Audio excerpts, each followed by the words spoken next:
हूँ रशीद अहमद और आप देख रहे हैं अपना चैनल नोबल मैथ्स। दोस्तों, आज हम कंपटीशन एग्ज़ाम की गणित के अंतर्गत बात करेंगे घातांक और करने की, इंडिसेस एंड सेट्स की। दोस्तों, इसके ऊपर बहुत सारे कंपटीशन के अंदर सवाल आते हैं, तो आज हम इस पूरी वीडियो में ये देखने वाले हैं घातांक क्या होता है, घातांक के नियम क्या होते हैं, करने क्या होती है, करने के नियम क्या होते हैं और इन पर आधारित प्रश्नों को किस प्रकार से हल किया जाता है। इस एक ही वीडियो में मैं आपको घातांक के नियम और घातांक पर आने वाले सारे प्रश्नों को सॉल्व करके बताऊंगा और लास्ट में इस वीडियो में आपके लिए कुछ जो है इम्पोर्टेंट प्रश्न भी दूंगा।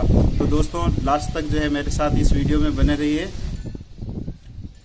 वीडियो पूरी ज़रूर देखें। और यदि अभी तक आपने मेरे इस चैनल को सब्सक्राइब नहीं किया है या चैनल पर पहली बार आए हो तो आप चैनल को सब्सक्राइब ज़रूर करें और बेल आइकन को दबा दें। वीडियो को लाइक करें और अपने दोस्तों में शेयर करें। तो आइए देखते हैं घातांक और करने पर आधारित प्रश्न और घातांक के नियम।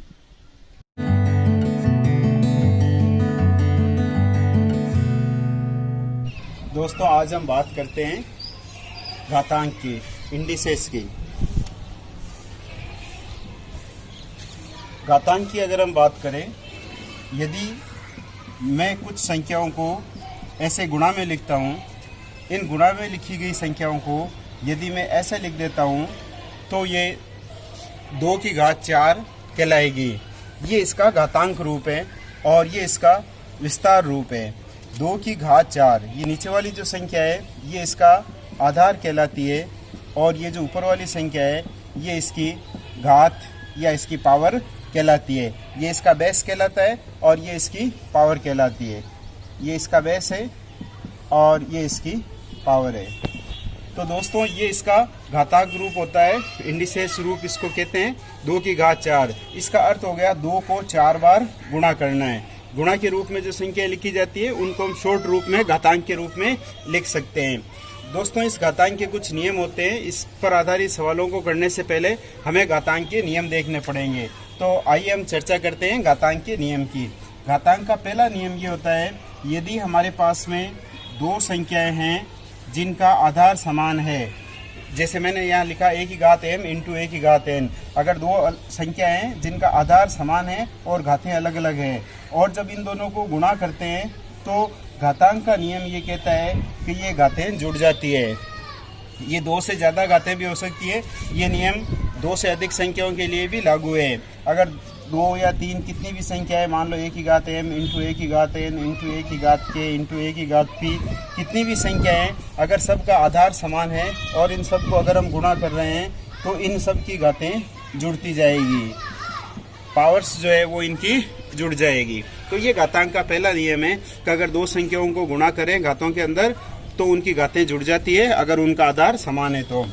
दूसरा घातांक का नियम ये कहता है, अगर आधार समान है और हम उन 2 संख्याओं का भाग करें, a की घात m अपॉन a की घात n, अगर आधार समान है और हम इनका भाग करें तो ये घातें घट जाती है। a की घात m माइनस n, ये संख्या ऊपर चली जाएगी और ये m माइनस n हो जाएगा यहाँ पे। ये घातांक का दूसरा नियम है। तीसरा नियम घातांक का ये कहता है, अगर किसी संख्या के ऊपर घात लगी हुई है और इस घात के ऊपर एक घात और लगी हुई है तो ये दोनों घातें आपस में गुणा हो जाती है। जब हम इस कोष्ठक को खोलेंगे तो ये घातें आपस में गुणा हो जाएगी, a की घात mn हो जाएगा। चौथा घातांक का नियम ये कहता है, यदि हमारे पास में 2 संख्या हैं a बट्टा b, मान लो 2 अलग अलग संख्या हैं और उनकी घात समान है। यहाँ पे देखिए संख्याएं अलग अलग है अर्थात आधार अलग अलग है और घात समान है। तो अगर हम इस कोष्ठक को खोलें तो ये घात दोनों के ऊपर अलग अलग आ जाएगी। यही बात गुणा के अंदर भी लागू होगी। अगर हमारे पास में 2 संख्याएं अलग अलग है और उनकी घात समान है, जब इसका कोष्ठक खोलेंगे तो ये दोनों के ऊपर अलग अलग पावर आ जाएगी। तो ये हो गया a की घात m और b की घात m। इसी प्रकार से एक छोटा सा नियम और है, अगर किसी भी संख्या की घात अगर 0 होती है तो उसका मान हमेशा 1 होता है।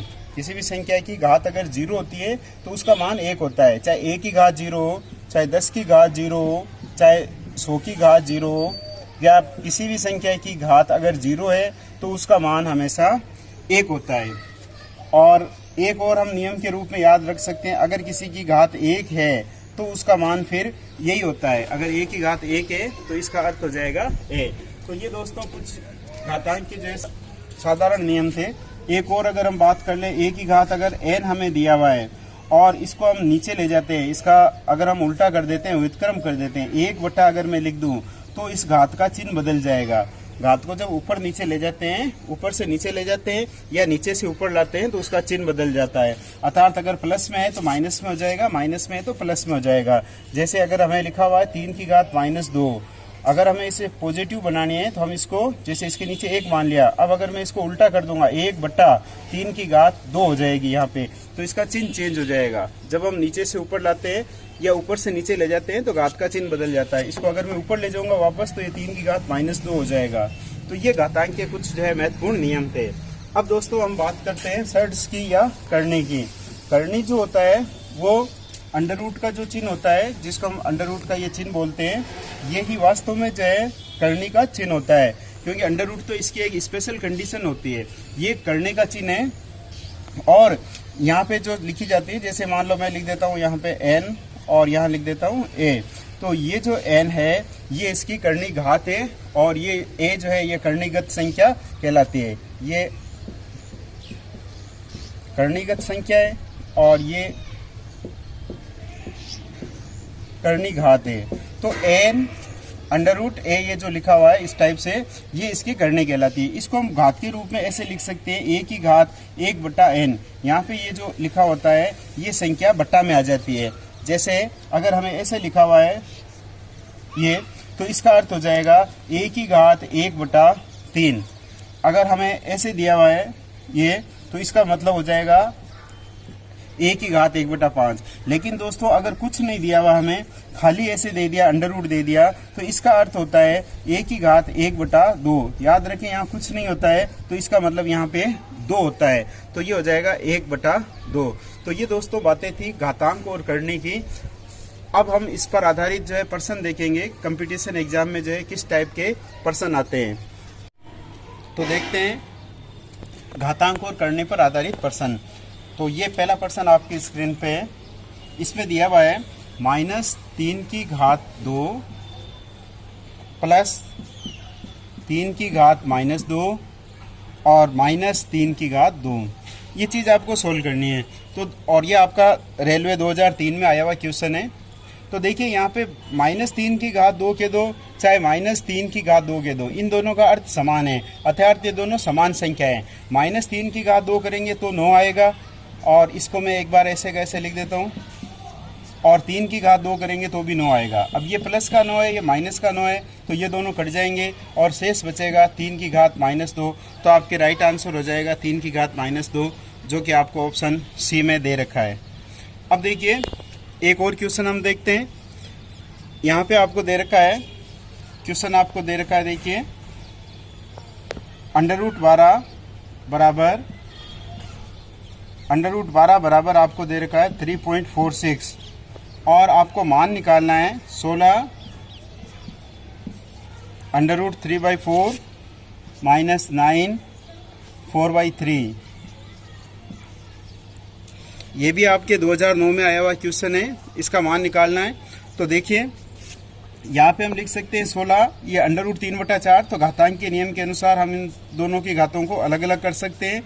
इसको मैं लिख सकता हूँ इस प्रकार से। अब नीचे वाली संख्या का अंडर रूट हटाने के लिए मैं इसको ऊपर नीचे समान संख्या, ये √3 है, इसका अंडर रूट हटाने के लिए इसको ऊपर नीचे √3 से गुणा कर देता हूँ। और ये √4 है, इसका अंडर रूट हटाने के लिए ऊपर नीचे इसको √4 से गुणा कर देते हैं।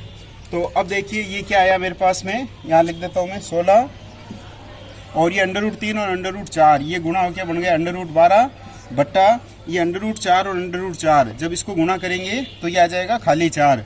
√4 को √4 से गुणा करेंगे तो ये हो जाएगा √16 और √16 का मतलब होता है 4। तो हम डायरेक्ट कह सकते हैं जब दो समान संख्याओं को अंडर रूट वाली संख्याओं को गुणा करते हैं तो उनका अंडर रूट हट जाता है।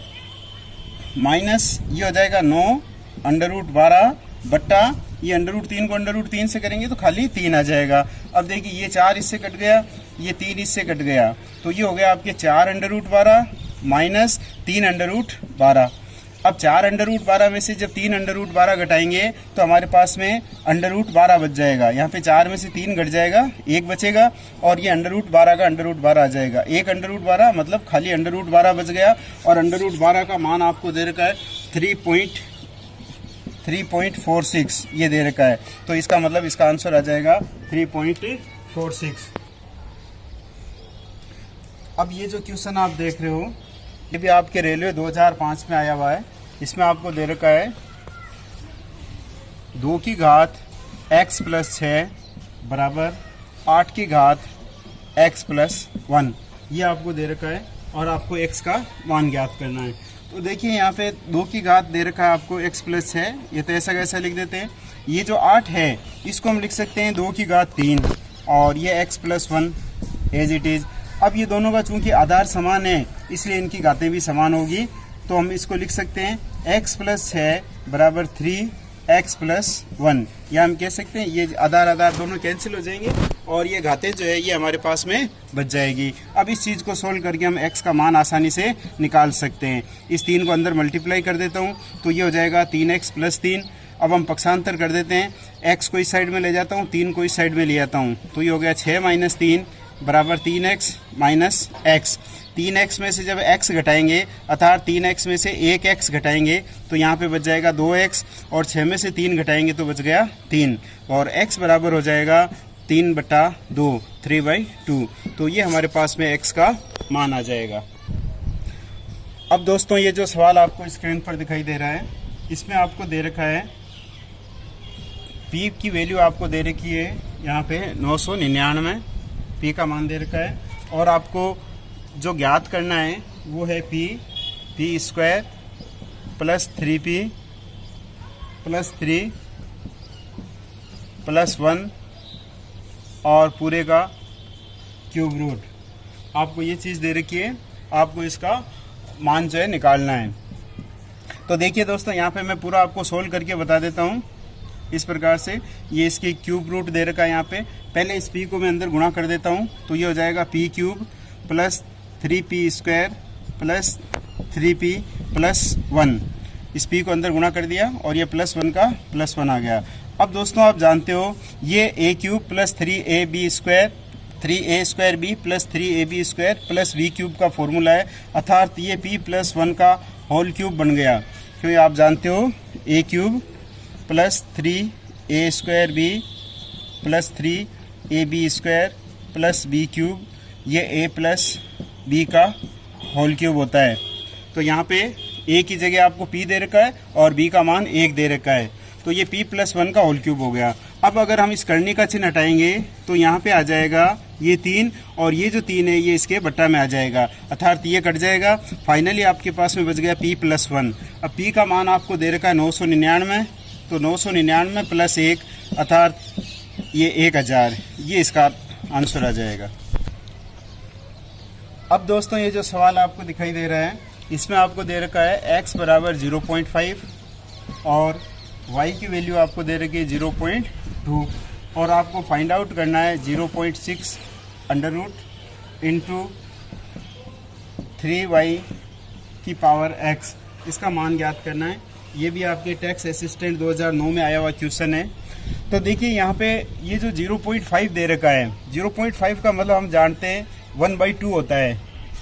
तो अब देखिए यहाँ पे 0.6 × 3y, तो 3 × y की जगह मान रख देता हूँ मैं 0.2 और x की जगह ये मान रख देता हूँ मैं 1/2। तो ये हो गया 0.6 × इन दोनों को गुणा करेंगे तो ये भी हो गया 0.6 और इस 1/2 का मतलब हो गया इसका अंडर रूट, अर्थात अंडर रूट 0.6 को अंडर रूट 0.6 से गुणा करेंगे। तभी आपको बताया था जब इनको गुणा करेंगे तो ये आ जाएगा खाली 0.6। अब जो हमें क्वेश्चन स्क्रीन पे दिखाई दे रहा है इसमें आपको दे रखा है 256 की घात 0.16 इंटू 16 की घात 0.18। ये भी आपके एसएससी 2004 में आया हुआ क्वेश्चन है। देखिए यहाँ पे आपको दे रखा है 256 और यहाँ पे दे रखा है बेस 16, तो पहले हम इस 256 को हम 16 की बेस में बदल देते हैं। तो हम जानते हैं इसको हम लिख सकते हैं 16 का स्क्वायर इंटू ये जो पॉइंट 16 है इसको मैं लिख सकता हूँ 16/100, इसका पॉइंट हटा देंगे। इसी प्रकार से ये जो 18 है पॉइंट में, इसका भी पॉइंट हटा करके और इसके नीचे में 100 लिख देता हूँ। तो अब ये हो गया 16 की घात 32/100 और ये हो गया आपके पास में 16 की घात 18/100। अब देखिए यहाँ पे आधार समान है तो आपको बताया था इसकी घातें जुड़ जाएगी, तो यहाँ पे ये घातें जुड़ जाएगी 32/100 और 18/100। जब इन दोनों को जोड़ेंगे तो ये हो जाएगा 50/100, 32 और 18 हो जाएगा 50/100। तो इसका मतलब हो गया 16 की घात 1/2 और 1/2 का मतलब हो गया √16 और √16 का मतलब होता है 4। तो आपके राइट आंसर हो जाएगा +-4। अब जो क्वेश्चन आपको दे रखा है इसमें दे रखा है 8 की घात 2 और इसकी घात -2, इसका मान किसके बराबर है। दोस्तों आप वीडियो को पॉज करके पहले जो है प्रश्न को खुद हल करने की कोशिश कीजिए और उसके बाद में फिर वीडियो को आगे चला करके देखिए। सभी प्रश्नों को आप स्वयं जो है सॉल्व करने की पहले कोशिश कीजिए। यहाँ पे देखिए पहले आपको 2 की घात -2 दे रखा है, तो इस घात को हम सरल करेंगे और पॉजिटिव बनाएंगे। तो ये जो 2 की घात -2 है मैं अलग लिख के बता देता हूँ। इसको हम नीचे अगर 1 लिख दें और अगर हम इसका उल्टा कर दें तो ये हो जाएगा 1/2 की घात 2 अर्थात 1/4। तो 2 की घात -2 को जब हम सरल करेंगे तो आएगा 1/4 अर्थात ये बन गया 8 की घात 1/4। अब अगर मैं इसको करनी चिन्ह में लिख देता हूँ तो 1/4, तो यहाँ पे ये 4 यहाँ आ जाएगा, तो इसका फाइनल उत्तर आ जाएगा 4√8। अब जो प्रश्न हमें दिखाई दे रहा है इसमें दे रखा है a की घात b बराबर 125। तो हमें a - b और इसकी घात a + b -4, इसका हमें मान ज्ञात करना है। ये भी आपके SSC 99 में आया हुआ प्रश्न है। तो a की घात b बराबर 125, तो इसको हम लिख सकते हैं, यहाँ पे देखिए 125 दे रखा है, इसका मतलब मैं इसको लिख सकता हूँ 5 की घात 3, 5 × 5 × 5 अगर हम करेंगे तो ये आ जाएगा 125। तो इसको हम लिख सकते हैं 5 की घात 3। इसका मतलब हो गया अगर हम इन दोनों की तुलना करें तो a बराबर हमारे पास में आ गया 5 और b बराबर आ गया हमारे पास में 3। ये दोनों वैल्यू हम इसके अंदर रख देते हैं। यहाँ दे रखा a - b, तो ये हो जाएगा 5 - 3। यहाँ दे रखा a + b, तो 5 + 3 -4। 5 - 3 का मतलब हो गया 2 और ये हो गया 5 × 3 8, 8 में से 4 गए 4, तो ये हो गया 2 की घात 4। तो ये इसका आंसर आ जाएगा 2 की घात 4। अब हमें जो प्रश्न दिखाई दे रहा है इसमें हमें दे रखा है, यहाँ पे 3 दे रखा है, फिर 6 दे रखा है, अंदर करनी की घात दे रखी है आपको, और यहाँ दे रखा 5 की घात 9 और फाइनली हमें इन सब की घात दे रखी है 4। और इस साइड में आपको मल्टीप्लाई में दे रखा है 6, यहाँ दे रखा है 3, ये दे रखा 5 की घात 9 और इस पूरे की घात हमें दे रखी है 4। यह आपके SSC 99 में क्वेश्चन आया हुआ है। अब देखिए यहाँ आपको बताया था मैंने, ये हो जाएगा 5 की घात 9, शॉर्ट में बता देता हूँ, ये 6 है तो ये इसके नीचे आ जाएगा /6, ये 3 है ये भी इसके नीचे आ जाएगा /3। इसका मतलब ये दोनों संख्याएं इसके नीचे गुणा में आ जाएगी, तो मैं एक साथ इनको गुणा करके लिख देता हूँ 6 × 18, तो ये आ जाएगा इसके साथ गुणा में, ये इस प्रकार से, और ये × 4। और इसी प्रकार से ये हो गया 5 की घात 9 बटा, ये भी हो गया 6 × 18 और इसकी घात हो गई 4। अब देखिए यहाँ पे ये हो गया, ये इससे कट गया 1/2, 5 की घात 1/2 इंटू ये 4 आ जाएगा, और इसमें भी यही आ जाएगा, सेम यही चीज़ आ जाएगी, ये इससे कट गया, ये इससे कट गया, 5 की घात 2 इंटू 5 की घात 2, ये दोनों घातें जुड़ जाएगी, तो ये हो जाएगा आपके 5 की घात 4।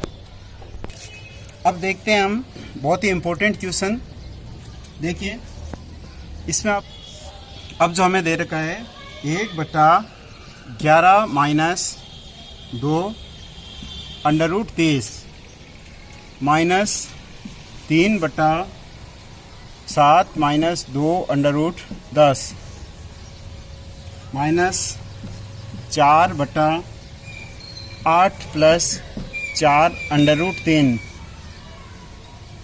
यह आपके 197 में आया हुआ क्वेश्चन है। अब देखिए दोस्तों, इसकी एक मैं बहुत ही शानदार ट्रिक आपको बताने जा रहा हूँ।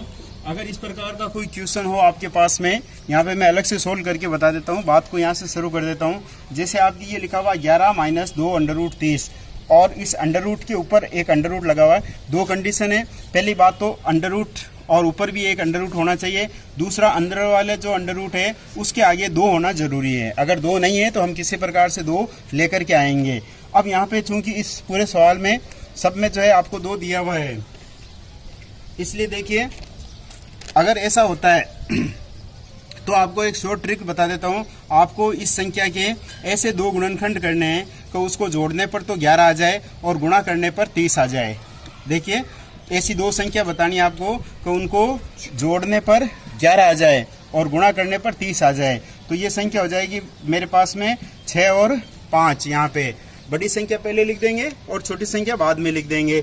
6 और 5 इन दोनों को जोड़ते हैं तो 11 हो जाएगा और गुणा करते हैं तो 30 हो जाएगा। अब इन दोनों के ऊपर आप अंडर रूट लगा दीजिए और यहाँ पे जो चिन्ह है वो चिन्ह लगा दीजिए। माइनस है तो माइनस और प्लस है तो प्लस, तो ये इसका आंसर आ जाएगा under root 6 minus under root 5। और ये पूरा 1 के नीचे लिखा हुआ है इसलिए इसको 1 के नीचे लिखेंगे अभी माइनस। इसी प्रकार से अब देखिए इसको मैं फटाफट कर देता हूँ। यहाँ पे 7 दे रखा है और 10 दे रखा है। इसका मतलब ऐसी 2 संख्या लेनी है कि उसको जोड़ने पर 7 आ जाए।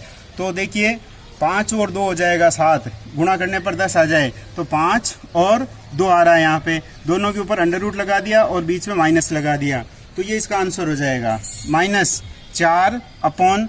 अब देखिए यहाँ पे एक समस्या आ गई, मैंने कहा था यहाँ पे 2 होना चाहिए, आपके पास में यहाँ पे 4 है तो इसका मतलब इसको हम ऐसे लिख सकते हैं। सबसे पहले इसमें 2 को मैं गुणा में लिख देता हूँ और इसके आगे 2 लिख देते हैं अपन, या ऐसा करते हैं इसमें से अपन 2 कॉमन ले लेते हैं। यहाँ पे इन दोनों में से 2 कॉमन ले लिया मैंने, 2 कॉमन ले लिया तो यहाँ पे बच गया 4 और ये बच गया 2 अंडर रूट 3। ये सारी चीज़ आपके पास अंडर रूट के अंदर बच गई तो ये मेरे पास में यहाँ पे 2 आ गया।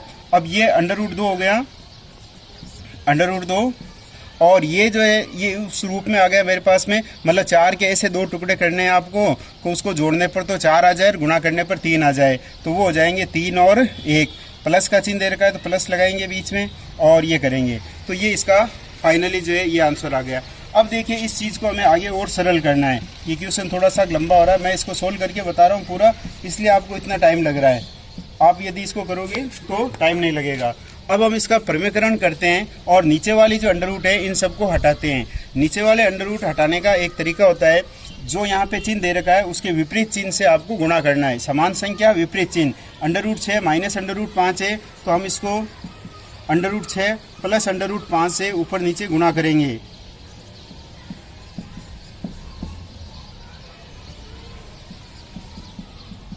ये अंडर रूट 6 प्लस 5 से ऊपर नीचे गुणा कर दिया मैंने, माइनस। इसी प्रकार से देखिए यहाँ अंडर रूट 5 माइनस 2 है तो under root 5 plus under root 2 से गुणा कर दिया मैंने तो ये आ जाएगा under root 5 plus under root 2। इसको under root 3 plus under root 1 है, इसका मतलब 1 ही हो गया यहाँ पे, तो इसको मैं अंडर रूट 3 माइनस 1 से गुणा कर दूंगा। अंडर रूट 3 माइनस 1 से गुणा कर देंगे। अब देखिए ऐसा करने से क्या हुआ, देखो ये ऊपर वाली जो संख्या है under root 6 plus under root 5 ये तो बच गए हमारे पास में, और नीचे वाली जो संख्या है ये आपके a प्लस बी और a माइनस बी के रूप में आ गई। ये बीजगणित में आप जानते हो एक सूत्र होता है a माइनस बी और a प्लस बी। अगर ऐसा होता है तो हम इसको लिख सकते हैं a square minus B square. तो under root 6 minus under root 5 under root 6 plus under root 5, इसका मतलब हो गया अंडर रूट 6 का स्क्वायर और माइनस अंडर रूट 5 का स्क्वायर। अंडर रूट 6 का स्क्वायर हो गया 6 और अंडर रूट 5 का स्क्वायर हो गया 5। जब इसको गुणा करेंगे तो अंडर रूट से स्क्वायर कट जाएगा, 6 माइनस 5 अर्थात यहाँ पे नीचे 1 बच गया, ये भी लिखने की आपको आवश्यकता नहीं है। माइनस इसी प्रकार से देखो ये 3 under root 5 plus under root 2 तो बच गया और नीचे हो जाएगा अंडर रूट 5 को अंडर रूट 5 से गुणा करेंगे तो 5 आ जाएगा, 2 को 2 से करेंगे अंडर रूट 2 को अंडर रूट 2 से करेंगे तो ये आ जाएगा -2। 5 में से 2 घटाएंगे तो यहाँ पे आ जाएगा 3, ये 3 इस 3 से कट जाएगा। इसी प्रकार से देखिए 4 बटा अंडर रूट 2, इस अंडर रूट 2 का हटाने के लिए हम ऊपर नीचे अंडर रूट 2 से गुणा कर देते हैं और ये आ जाएगा आपके √3 माइनस 1। इस √3 को √3 से करेंगे तो 3, और 1 को 1 से करेंगे तो 1 यहाँ पे आ जाएगा। तो अब देखिए ये आया √6 प्लस √5 माइनस, इस माइनस को मैं गुणा कर रहा हूँ इन दोनों से, तो इसका चिन्ह बदल जाएगा। √5 माइनस √2, यहाँ पे देखिए क्या हुआ, 4 √2, तो ये हो गया √2 को √2 से गुणा करेंगे तो खाली 2 बच जाएगा मेरे पास में। √3 माइनस 1, और 3 में से 1 गया तो यहाँ बच गया 2। ये 2 और 2 मिलकर के इस 4 से कट गए। अब देखिए चलिए क्या बचा हमारे पास में, √6 प्लस √5 माइनस √5 माइनस √2 और माइनस, अब इस √2 को मैं अंदर गुणा कर देता हूँ। √2 को √3 से गुणा करेंगे तो ये आ जाएगा √6, और इस माइनस को माइनस से गुणा करेंगे तो प्लस, और √2 को 1 से गुणा करेंगे तो √2। अब इसमें देखिए जो संख्या कटती है उसको काट देता हूँ। ये प्लस का √6 है, ये माइनस का √6 है, तो ये इससे कट गया। ये प्लस √5 और माइनस √5, ये इससे कट गया। ये प्लस का √2 और ये माइनस का √2, तो ये इससे कट गया। तो इसका आंसर आ गया 0। दोस्तों बहुत ही इंपॉर्टेंट क्वेश्चन, इसकी मैं बहुत ही शानदार ट्रिक आपको बताने जा रहा हूँ।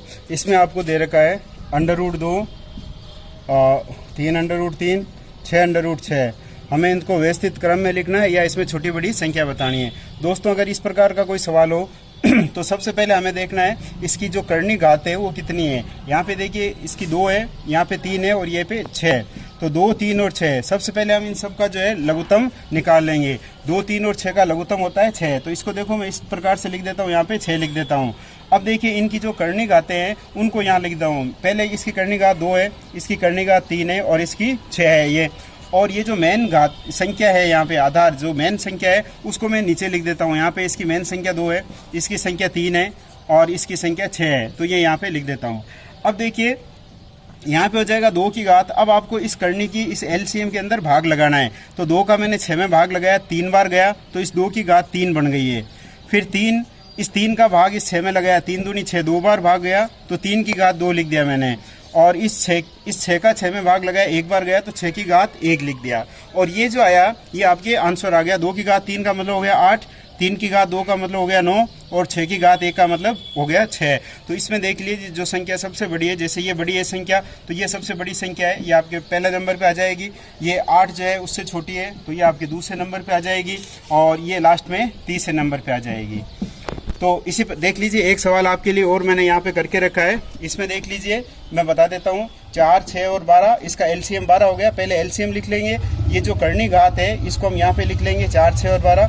मूल संख्या है उसको हम नीचे लिख लेंगे, और अब इस करनी का एलसीएम में भाग लगा करके इसकी घात बना करके लिख देंगे। 3 की घात, ये 4 3 12, 3 बार भाग गया, 6 दूनी 12, 2 बार भाग गया, 12 एकम 12, 1 बार भाग गया। 3 की घात 3 का मतलब 27 हो गया, 10 की घात 2 का मतलब 100 हो गया, 25 की घात 1 का मतलब 25 हो गया। तो इसमें से हम छोटी बड़ी संख्या का पता लगा सकते हैं, घटते क्रम में बढ़ते क्रम में लिख सकते हैं। तो इस प्रकार से हम घातांक और करने के सवालों को हल कर सकते हैं। अब स्क्रीन पर आपके लिए जो है कुछ सवाल दे रहा हूँ मैं, इन सवालों को करने की कोशिश करना। यदि कोई दिक्कत हो तो आप कमेंट्स बॉक्स में लिख करके और मेरे से पूछ सकते हैं। Thank you very much.